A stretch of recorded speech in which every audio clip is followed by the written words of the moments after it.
Welcome back, fellow armchair generals. This is Gamer1745 here with my continuing playthrough of Hearts of Iron 4 with Black Ice, and of course we're playing as Japan.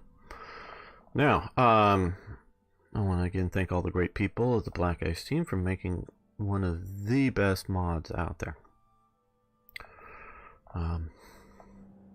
And for a big, grand sort of all-encompassing mod, it is, in my opinion, the best.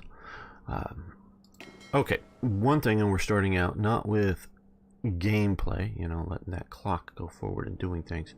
I wanted to, and I was looking at here, and this is something that quite honestly is my fault for not looking into it more. And I've more than known that you could do this, but just sort of presume things were good and just let them be. But so World War II experience shows us, and I hope I won't have to restart that. You're not seeing this, but for some reason just this session, and I don't know if it's Windows 10, it keeps pushing back to the desktop. Hello, Armageddon Apocalypse. Okay, just Armageddon. Good to have you here. Oh, Pennsylvania. Well, cool. You're on the other side of the US from me, but that's cool. Most of the viewers are from other parts of the world, so it's good to have a fellow American here. So, as I was saying, they started out the war, both the Americans and the Japanese, doing a heavy emphasis on attack aircraft, shall we say, with their carriers. And by that I mean bombers and torpedo bombers, and sort of light on the fighters. Well, I know the American side a little better, read a little bit more about it, and there's more written about it. But the Americans hey, thanks for following the channel. I do appreciate that. The Americans in the early stages, Midway is still fairly early in the war, but including the earlier raids, because they raided Japan down in this part of the islands before it, sending carriers in to hit the air bases and then get out. The whole Japanese plan, and I know I'm digressing here again, was to have a bunch of air bases, sort of do what I've done and spread out aircraft on the different air bases. And then once you find, oh, the Americans are operating the Solomon Seas or out here or wherever it may be, is send aircraft from other regions here, fly them, and then go after them, because aircraft move a whole lot faster than ships do. And even if you got to fly a few hundred miles to get to another air base, refuel, arm up, get ready, go in and start attacking. That was their whole plan. So the Americans, to one degree or another, I mean, they didn't have the details of the Japanese plans, but they knew that you can shift aircraft around there. So they very much wanted to get their carriers in, make the attacks as a surprise on the bases, try to do as much damage to both the aircraft and the bases, so it'd be difficult to shift more aircraft over. Because if you can repair a runway, fine, but if you've blown up all the fuel on the air base, you can't refuel the aircraft that are maybe flying in. They could fly in and then they're there without any fuel. So they're hitting the air bases and then trying to get out, to get the carriers back out, more or less to the Hawaii region, back on the defensive. For Hawaii was sort of the defense line for the west coast of the U.S., that kind of thing. So they were doing raids and Midway, and the Midway battle is sort of the big turning point of the battle. But the U.S. was entirely uncoordinated. Each carrier went its own way on and its own orders in sending out its aircraft, including one squadron made it to the Battle of Midway, you know, the first day, first strike. All the rest of the squadrons from that carrier went in a different direction. And we don't know why. And some of the people have charged the guy in charge of that as a cowardice. And somebody got the one squadron that did sort of go the right way got on the radio and, you know, told his superior officer, "You're going the wrong way. What the hell are you doing?" kind of thing. But he kept on going, like as if, I don't know whether it was a navigation error or whether he thought that, well, yeah, they're there now, but by the time we get to where they're going to be up, you know, the ships are moving, you know. And so even though where they're reported at, they're going to be somewhere else. I don't know. We don't know. Because mysteriously they never wrote the report. Because there was supposed to be an after-action report, and one was never written on it. And of course, this is in Midway, because of some of this stuff. We had 100% loss of at least one torpedo squadron, with only one survivor who got shot down. And so, and aircraft were arriving at different times, and in a way that sort of actually helped out of America, because I talked about the torpedo aircraft. They all got shot down, but in doing so, they brought all of the Japanese defensive fighters down to the, you know, deck, or down to the ocean level to destroy the torpedo bombers. And it just happened to be, not planned, but just happened to be that there were a bunch of dive bombers which come in from high altitude that were coming out of the clouds and hadn't been seen. So they were able to start and do all of their dives without the Japanese fighters being able to get in and stop them. I don't know if the Japanese fighter may have been able to get onto the aircraft after they've made their dive bombing attacks. And so the Americans realized they need to, and the Japanese were better at coordinating and making sure everybody arrives at the same time. I know that they were better at doing that and wanted to do that. But both sides were sort of going, oh, well, the job of the carrier aircraft is to sink ships, so we need bombers and torpedo bombers. I could say, and they were in many cases dive bombers, but that may be a little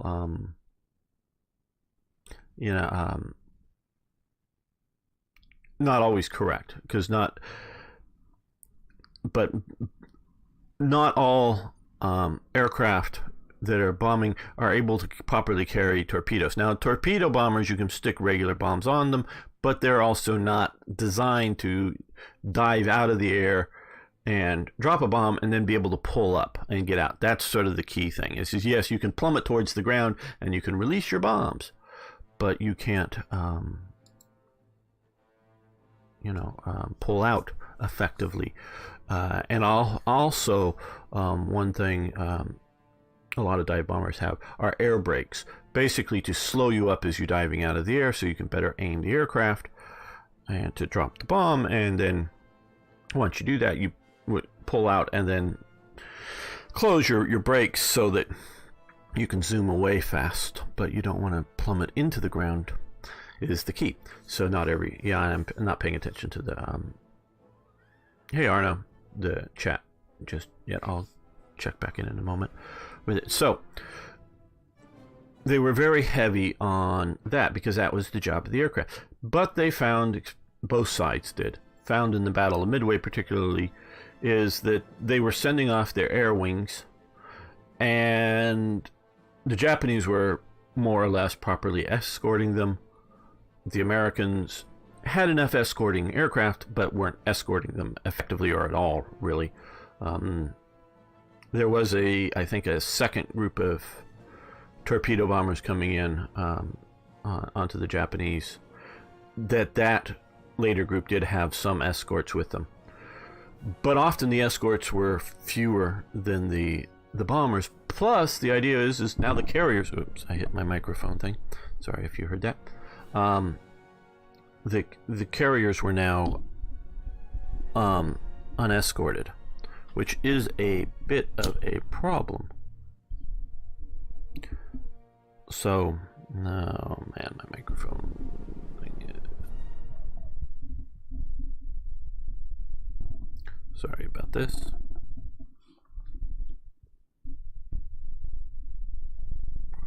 Get it set right. Now it's all going wrong as I'm trying to fix it here. Okay, we'll sort of leave it at that. Hope it works. And so they didn't have any aircraft back protecting the carriers, and so both sides really learned from this. And I know this is a long way to get there. And now, so I'm looking at this: 64 fighter aircraft to 6 torpedo bombers. That's skewed way too much the other way. Now these are sort of what we see at the early of the war here on the Akagi, in that, you know, 12 fighters, 18, you know, naval close air support, basically bombers, and 36 torpedo bombers. So we're going to correct these now.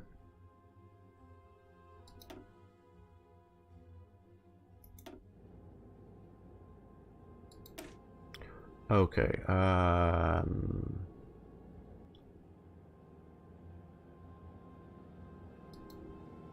So these have 16 and 48. Okay. We're gonna just trash these whole things.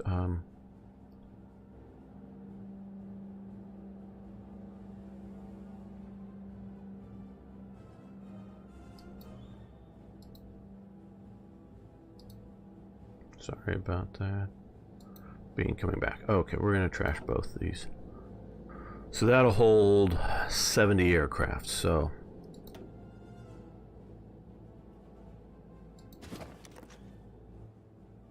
yes, and yes. And we're gonna come back here, and I don't think it makes a difference as to whether you have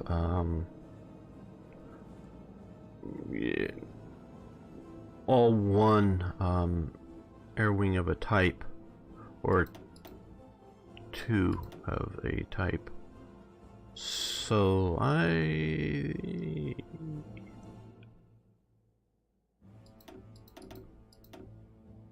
okay, so half will be.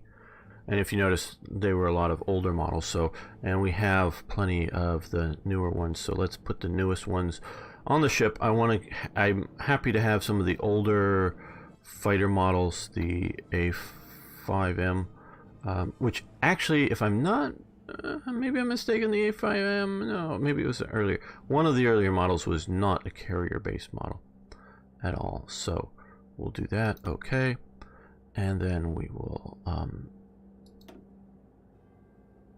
add, we need more torpedo. Okay, but, well, let's,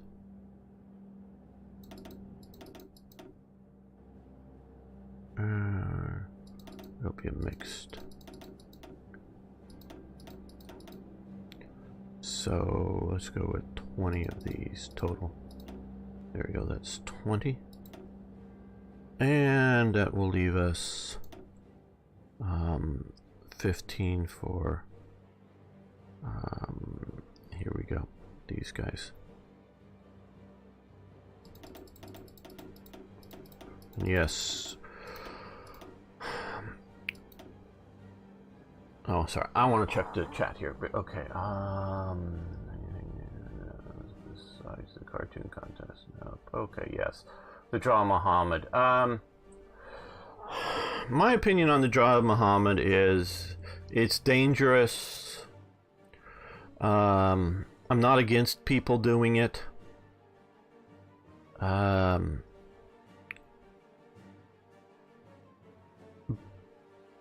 But it's in a way unnecessarily inflammatory. When you have other issues, I would focus on. But yeah, since it was brought up.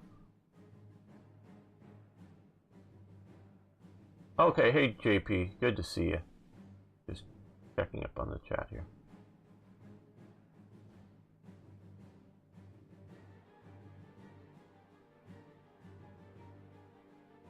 Yes. I think, you know, I understand because I don't know if how many people are aware, but there, maybe I should say were, but to some degree still are, a bunch of Christians who think it's really wrong to draw pictures of Jesus. They are, well, for a while were violently, literally violently against people who draw pictures of Jesus or God or any of that stuff. Started out, which is where you get iconoclasts, which are, I don't know if I want to try to explain what the modern sort of meaning is, but they're basically, they started out in Constantinople, and iconoclasts were people that wanted to get rid of and destroy icons, which are very important and a religious veneration element of Orthodox Christianity. Icons are religious paintings, often done on wood, but they didn't have to be done on wood, and they could be done on temple walls. So they wanted to destroy all of this, and there was sort of a purity movement within Christendom of the mid to late Byzantine Empire, and then the iconoclasts get sort of overthrown out, and the Byzantines are back into doing all the Byzantine pictures. And then later we get in sort of some of the Puritans in the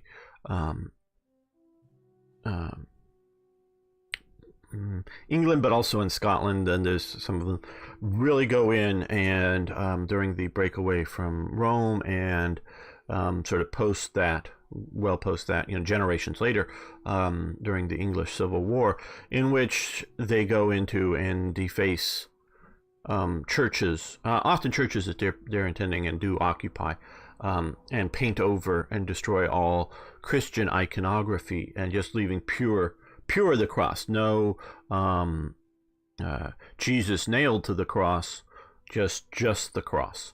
And so, and I say violently, there were violent riots and attacks, and people dying in Constantinople, and partially that was why the English Civil War was fought, was over some of it. It wasn't, and so many people die in the English Civil War, and the fundamentalist Christians are an element of that. So the Christians did have their phase of, you draw Christ because Christ is God. So you want to draw a Noah story, Noah, the ark, the animals, that's fine, because none of those are God. But if you draw anything dealing with Jesus, he's God.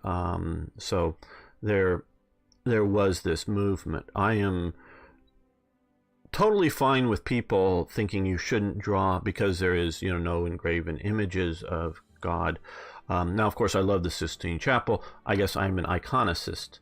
I like icons, but then I don't. I venerate things for their historicity. So if you show me a pair of gloves from some famous person a couple hundred years ago, I venerate it just as my love of history and its historical significance.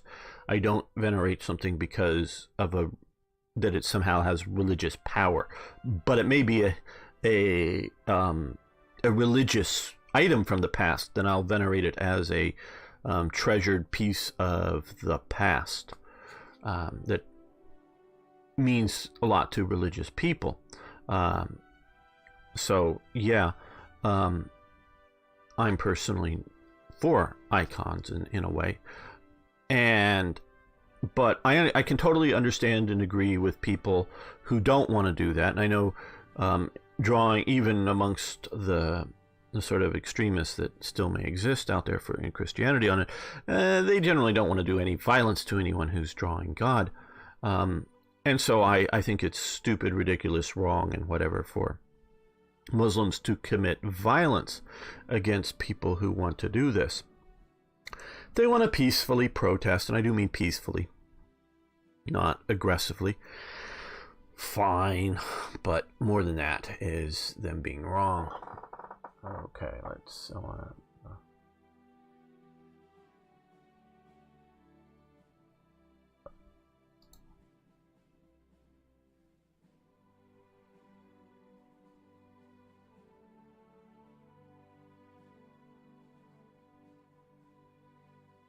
Um, yeah, more or less.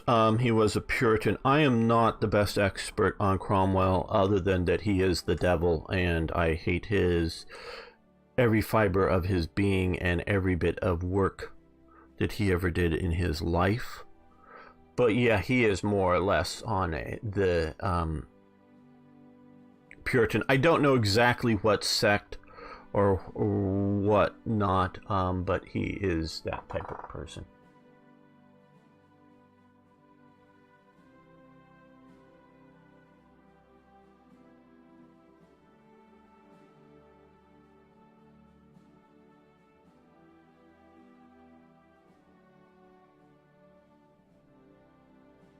Yeah, martyrdom is maybe what people are looking for.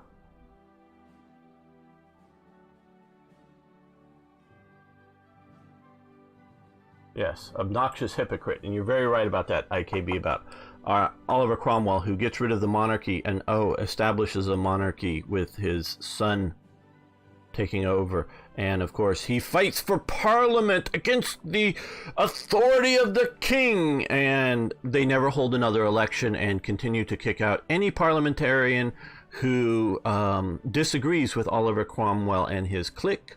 And so it becomes the rump parliament, smaller and smaller. So it tells you it really isn't about the people versus the king. It's about the interests of his group of parliamentarians against the royal interest, not the people versus the monarch.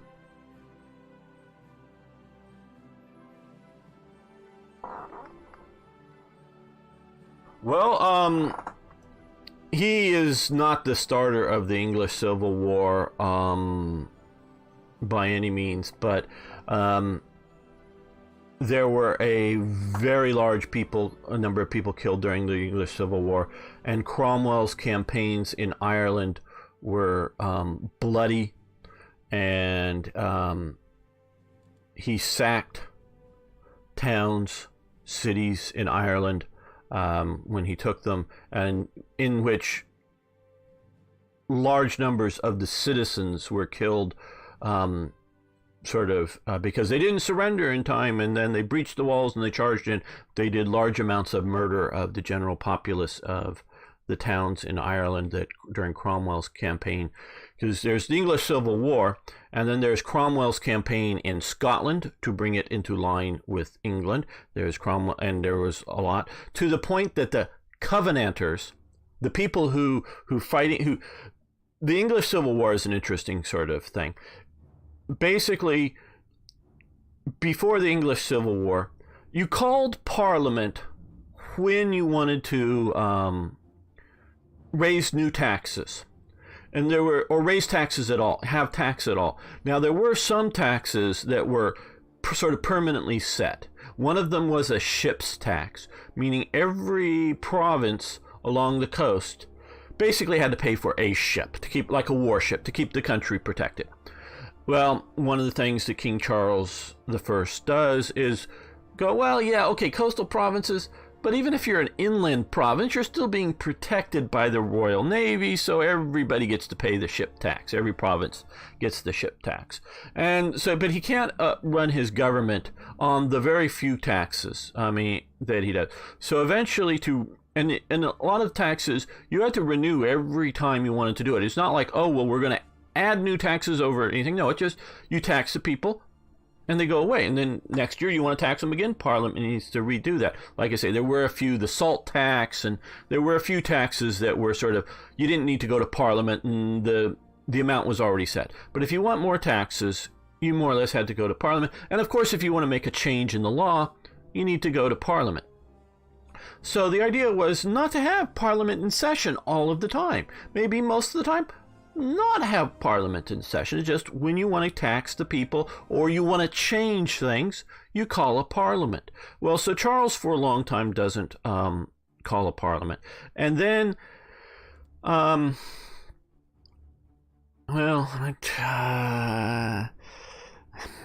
there's sort of some rebels in Ireland that are claiming to be fighting for King Charles.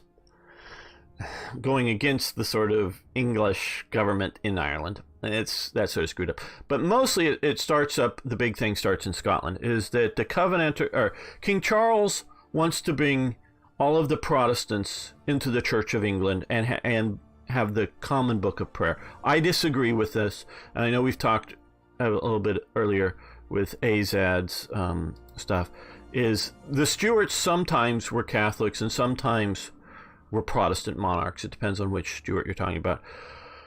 Charles, of the Stuart monarchs of England, and as opposed to the older Stuart monarchs when they just had Scotland, but the Stuart monarchs of England started out as Protestant. Well, they were Protestants, and the worst one of them, which I'm still a bit of a fan of, but one on religious grounds, was Charles I. He wanted all of the Protestants to all come into line with the Church of England.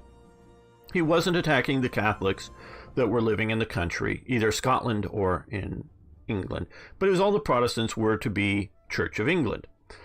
Most of the English who weren't dissenters agreed with that, but the Scottish Kirk, that's Scots language for church, the Scottish Church was the Covenanting Church, the presbyters. And so Charles wants to get them in line with the Book of Common Prayer.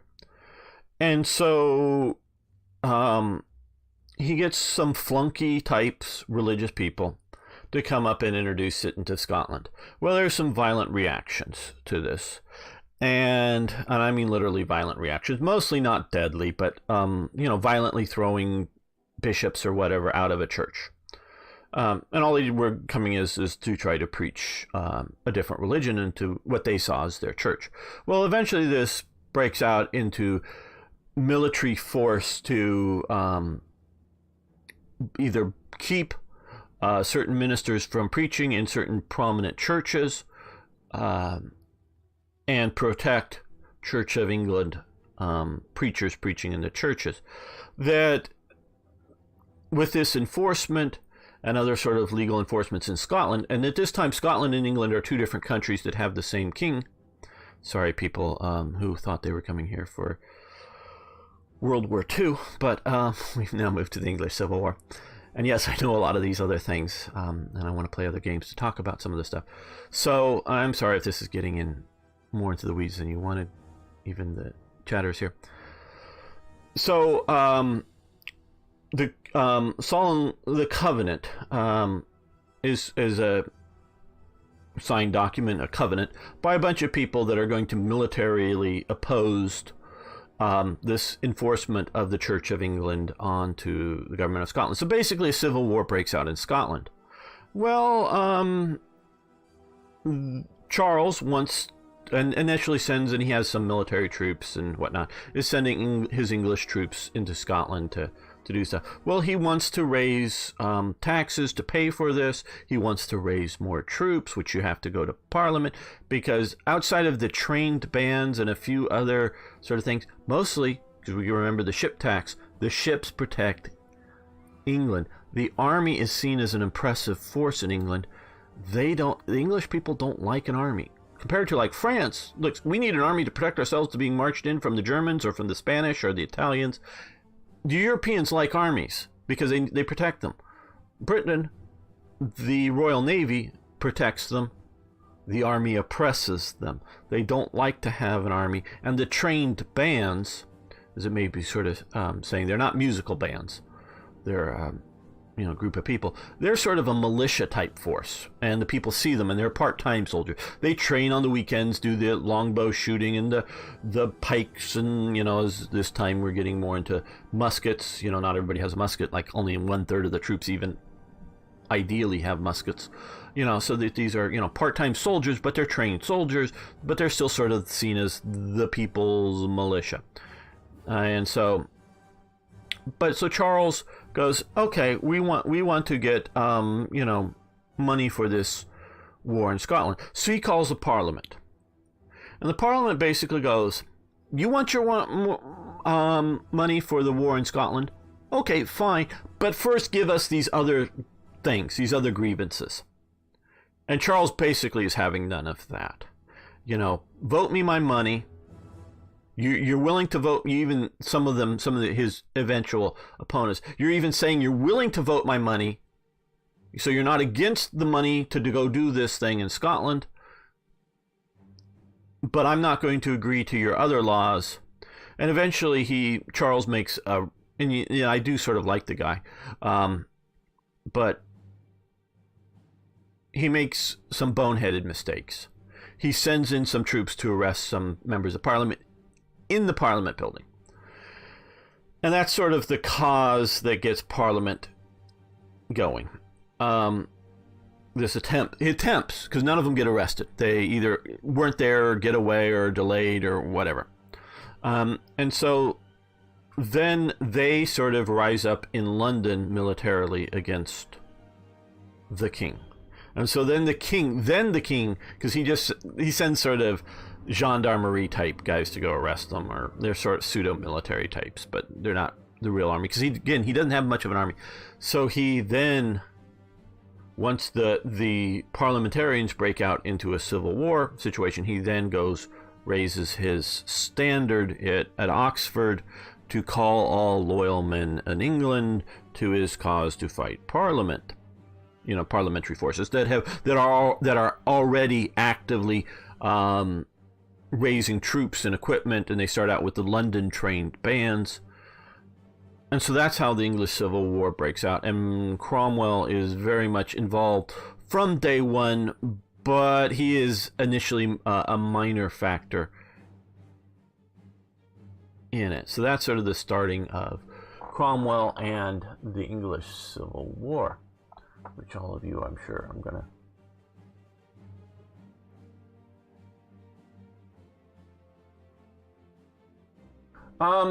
Charles, I would say, was very competent, and he was a very good person.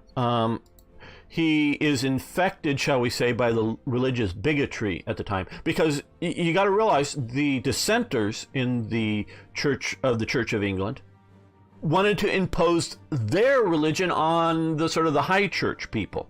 It wasn't like, oh, let us all live and let live. No, it's our religion. Our religion is right. Whatever side it is that you're talking about, and this is what a lot of modern day people, because, you know, oh, well, the dissenters just wanted religious freedom. No, they wanted their religion, freedom for their religion, and that eventually they were going to impose it on all of it because they have the right, true religion. So this is why I will excuse King Charles I's views, is because they were commonly held views. When, like, everybody, or 90% of the population, has a view, like, let's say if you go back far enough, 90% of the population has a view that slavery is okay. Okay, I'm not going to blame, or maybe, and it may just be 90% of the people in the state or colony of Virginia or South Carolina or somewhere like that. I'm not going to blame a historical person from South Carolina when 90% of the people in South Carolina believe in slavery, because that's what they believed back then. I'm not saying it's right. No, I'm not, and I'm not defending it. No, as you can tell, but I'm not going to blame them for their view when they have a commonly held view for their society. Okay, so I'm not going to blame that. So Charles the First has commonly held views, and the religious imposition views are commonly held. He's just an advocate for his side. Now, Charles the First has a really good trait that is also a flaw. He is loyal. And one of the causes over the stuff, and I'm trying to remember this as I've been saying all this stuff, and I don't know how much in the weeds to get. One of them is, and I forget who it is, one of his main sort of cabinet ministers, one of his main sort of aides. Parliament actually passes a law that forces him out of England. Basically a bill of attainder or whatever. Not sure if I'm getting that right. But so it's basically one of the guys, one of the government ministers, Parliament passes a law, says you're a traitor and you have to leave England. Well, this is part of what Charles is having none of, And so he's loyal to friends. Some of these friends are corrupt. Now, whether he knows they're corrupt or knows that they're more corrupt than normal, because if you look at government back then, they were corrupt. Okay, it just was.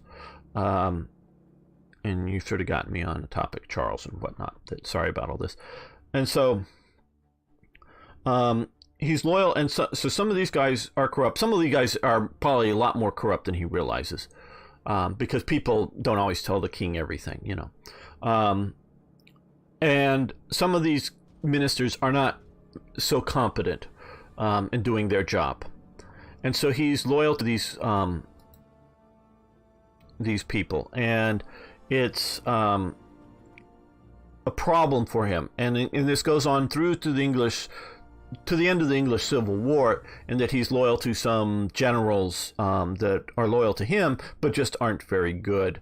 So Charles, I would say, is competent, but he has some character flaws. Let's see. Well, yeah, he does lose his head.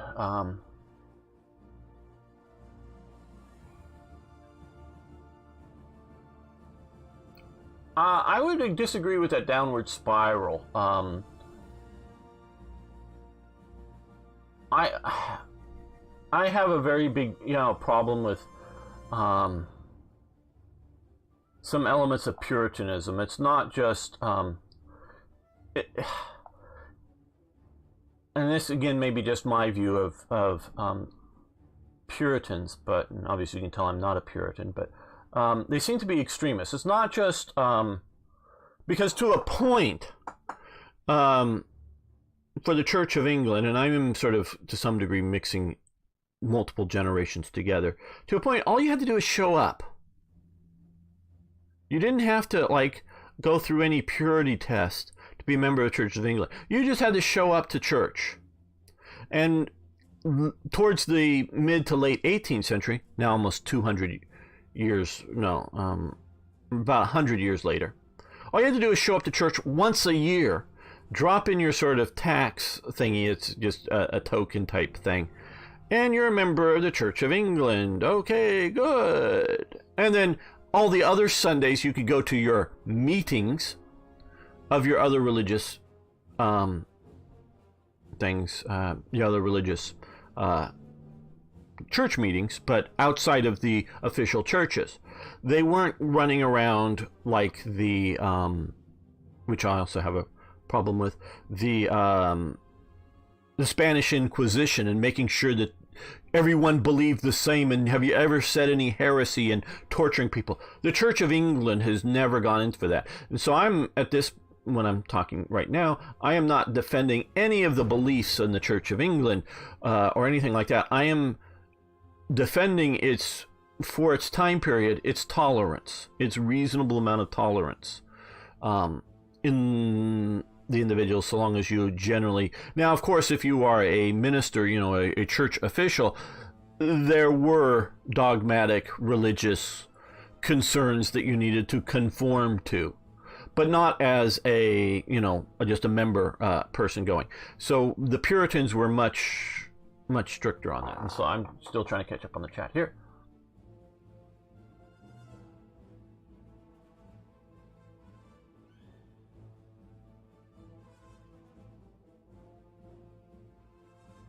Well, I didn't go here.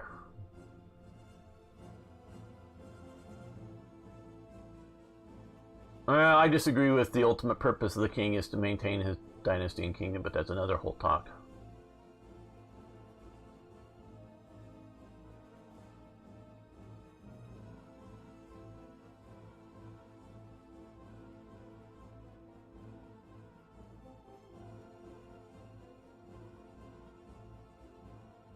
Yeah, I do believe the Tsar was somewhat bound by his conditions that he was in, not just, that. Yet, Charles II, the Merry Monarch, was much more tolerant. He dies a Catholic. He converts on his deathbed. But throughout his life, he Oh, and we get to and how we got to this stuff. Okay, so told you how the English Civil War started with Charles I wanting to fight the Covenanters. Well, the Covenanters had a different religious viewpoint, a fundamentalist Christian viewpoint, but a different one than the Puritans down in England. So Cromwell sends his army up to Scotland to enforce his version of his Puritanism on Scotland. Well, the Scots are having none of this because at this time they're a separate kingdom. They had previously had the same king. Oh, and they've had their separate parliament, and it's a different parliament system. I mean, they're both called parliament, but they're a different system. In Scotland, there are 3 chambers that sit all as one.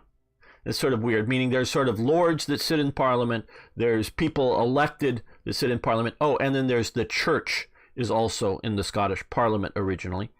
So but they all sit in the same building.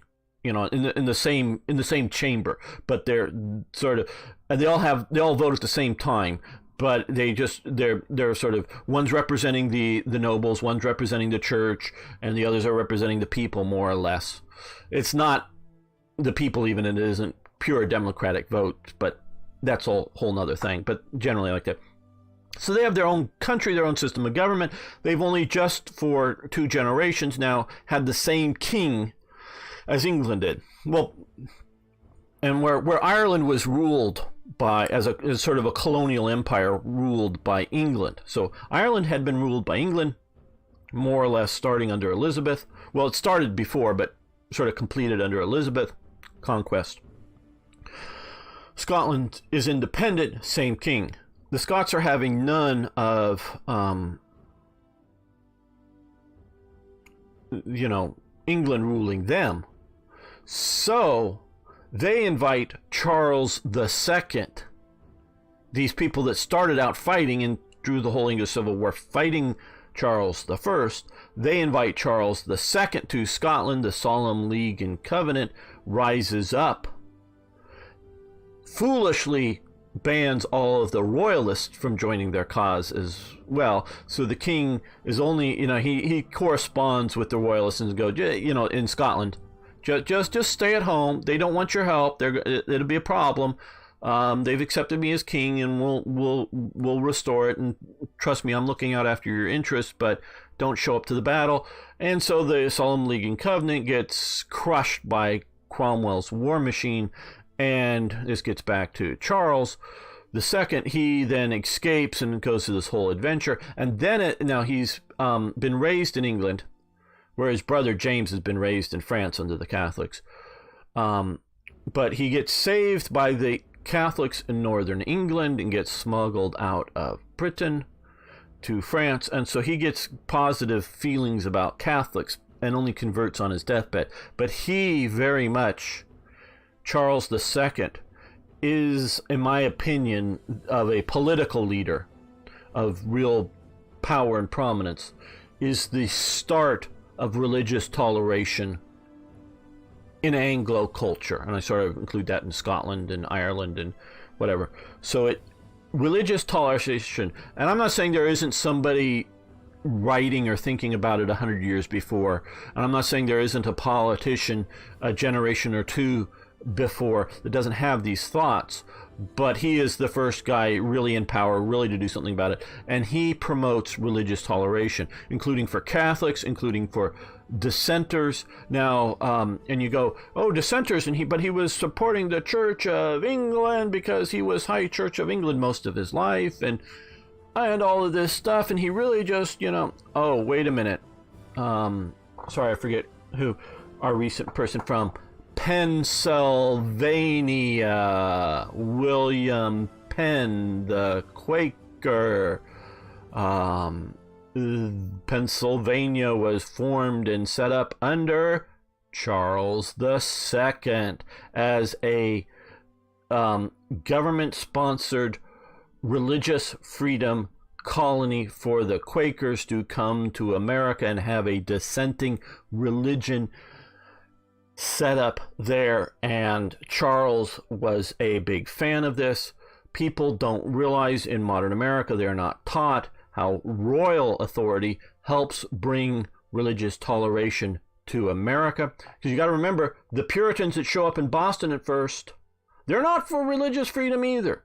They're escaping religious persecution in Britain to set up their own religious theocracy in the New World at odds with the government, where this is set up for the Quakers, yeah, and I don't know how much official internal religious disputes that they allow, but the Quakers are pretty tolerant people. They're sort of extremists, but they're tolerant extremists, meaning like, you go do your own thing, we're going to live our life our way, but you can go do your own thing. We're not going to, because the Quakers are a pacifist sort of type of people. And so, yeah, you can go do your own thing. You can go have your weird, wacky religious ceremonies, whatever. We're going to do our thing. They're sort of everyone do their own thing, but they're sort of do their own thing in a bit of an extreme way, the Quakers themselves. But this is officially set up by the royal government. And they get their colony of Pennsylvania. They wanted to call it Sylvania, which goes back to an older thing. But King Charles II, as the story goes, insists that it be called Penn, after William Penn, Pennsylvania, the sort of founder and mover. So Charles II promotes religious toleration for dissenters, for Catholics, for basically everybody in Christendom. I don't know how he would feel about Hindus or Muslims or, devil worshippers or something like that. But, and also reasonably tolerant for the, under his viewpoint, of those that don't profess any real religion, as long as you're not being, a militant atheist.